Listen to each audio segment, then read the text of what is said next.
Амьд явахыг хүсгээ болсон би өчиг гомдлоо чөлөөтэй мэдүүлье. ертөнцийн эзэн минь намайг ингэтэл бүү яллаач. Харин юунд намайг эсэргүүцэх болсноо хэлээд өгөөч. Та өөрөө намайг бүтээсэн атлаа одоо ийхүү үзэн ядахта адгийн муу итгээдийн баг тавыг хангаж байна шүү дээ. Зүүрдийн амтай хүний адилаар та дутуу дулимг боддоггүй шүү дээ. Гэтэл та юунд ингэтэл үеийг минь үзэж гин бурууг минь ухаж түнхэн вэ? Буруугүй болохыг минь та мэдэн шүү дээ. Таны гараас хэн намайг салгаж чадах вэ? Хэн ч чадахгүй. Та өөрөө намайг газар шорооноос бүтээсэн атлаа одоо дахин шороо болгохыг юунд хүсэв? Идэ цагаа хийхин тулд эхлээд сүг савн дотор гашлагдаг. Үнчлэн эцгийн минь үр сүү мэт гоожиж эхийн минь савнд орж өссөн нь таны л ажил. Арьс мах минь таны хүчээр бүтэж яс ширмэс минь хоорондоо холбогдсон. Тэгээд таны хайр ивэлэр л би амьд яв. Харин би одоо далд бодлыг тань ойлголоо. Альва гин бурууг минь та анзаарахгүй өнгөрөх учиргүй ажээ. Гин буруутай болбоос би шийтгэл үзэх нь гарцаагүй аж. Гэтэл бас гим зэмгүй атлаа би жаргал үзэж чадахгүй. Иймээс огт гимгүй хүндч та ичгүүр зовлон оноох эрхтэй ажээ. Омог бардам зангаргал та намайг арслан мэт гартан оруулж тамлахдаа хүч чадлаа гайхуулах мэт. Намайг байнга эсэргүүцэн буруутгаж уур хилэн чинь улам нэмэгдэх аж. Тийм болбоос та юунд намайг эхийн хөвлийгээс төрүүлв? Хүний нүдэнд өртөхөөс өмнө үгсэн минь дээр байж. Тэгээд орчлон хорвоод огт ирээгүй мэт болно. Эхийн савнаас унангууд энэ бие минь булчлагдсан болоосой. Удахгүй өгөх намайг удаан бүү тамлаач. Амс хийх чөлөө надад өгөөч. Ахин би дэлхийд төрөхгүй. Үгэл гэдэг чинь гонигт харанхуй оронд очихын адил. Түнэр харанхуй шүнч түүний дэргэд юу ч биш. Эмх журамгүй байдал түнэр харанхуй л тэнд ноёрхон гэжээ.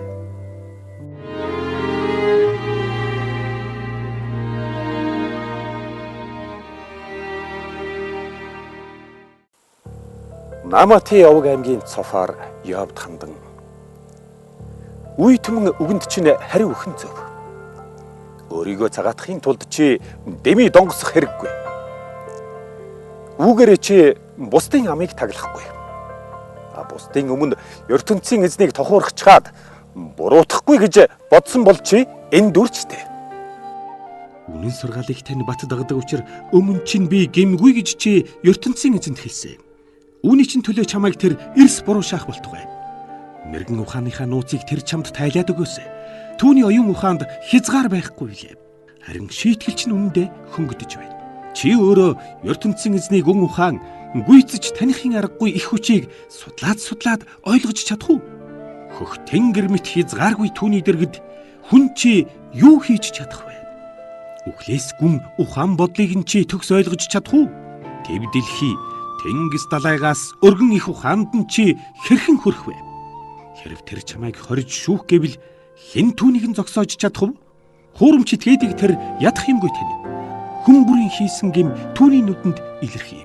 Харин зэрлэг ижгээс хүн төрхөн чам мэтийн тэнэг хүн ухаантай болохоос хялбар хэрэг ажээ. Гим буруугаан засаж өршөөл инрэл түүнээс гуйгаад хожим гим хийхэн бол. Өчүүхэн чи болтугай буруу юма таягдан хай. Тэгвэл чи айжчих аюулгүй амар тайван болно. Өнөөдрийн энэ зовлон чинь таг мартагдаж голын ус урсаад өнгөрсөн мэт санагдана.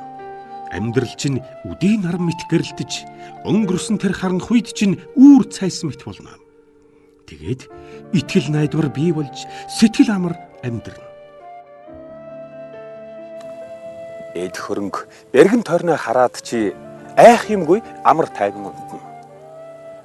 Ийхүү сайн сайхан амьдрахыг чинь хүмүүс хараад хүндэтгэн тусламж ярих болно. Харин муу итгээд тэр үед хэцүү байдлаас гар харахгүйгээ мэдээд сэтгэлээр унан түргэн өгөхийг л хүсэх болно.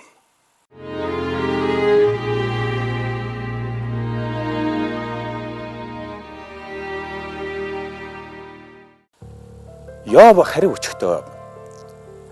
Хорвоод зөвхөн та нар ухаантай юм уу? Тэгээд та нарыг нас барахад хүн төрлөختөн ухаанаар чинь дутах уу? Харин би аливаа юмыг та нараас дутахгүй ойлгон шүү. Иймэрхүү үгийг хэн ч хэлж чадна. Таны л тал минь бүгд одоо намайг дооглон тохуурхах болжээ. Гуйсан бүхнийхээ хариуг авдаг байлаа. Одоо гэмгүй шударга би бүхний доогл болж. Зовлон үзээгүй цагтаа та нар зовлонт хүнийг тохуурхчилж чадна.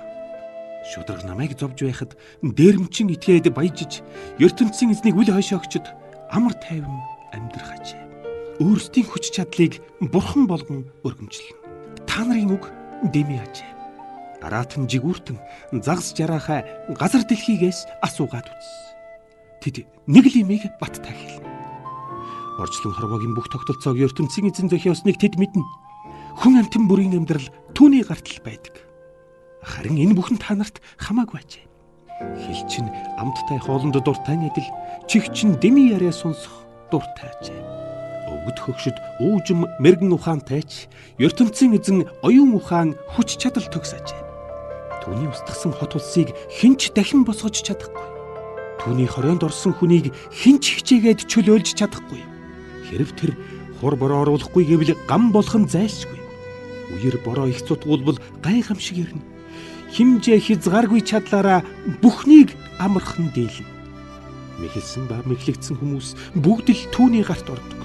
Төрийн удирдагч нарын мөнхгийг харуулахдаа тэр тушаалаас нь гинт буулган гар хоосон хөө. Хаад ноёдыгч ширээнээс нь буулган орон шоронд оруулж чадна. Сүмийн зэрэгтнүүд, эрх даргатнууд түүний хүссэн цагт доош бүүн. Ухаанд түшмэд хүртэл хэлэх үггүй болж мэрэгэн өвгөд хөгшөд мэл гайхан хоцорно.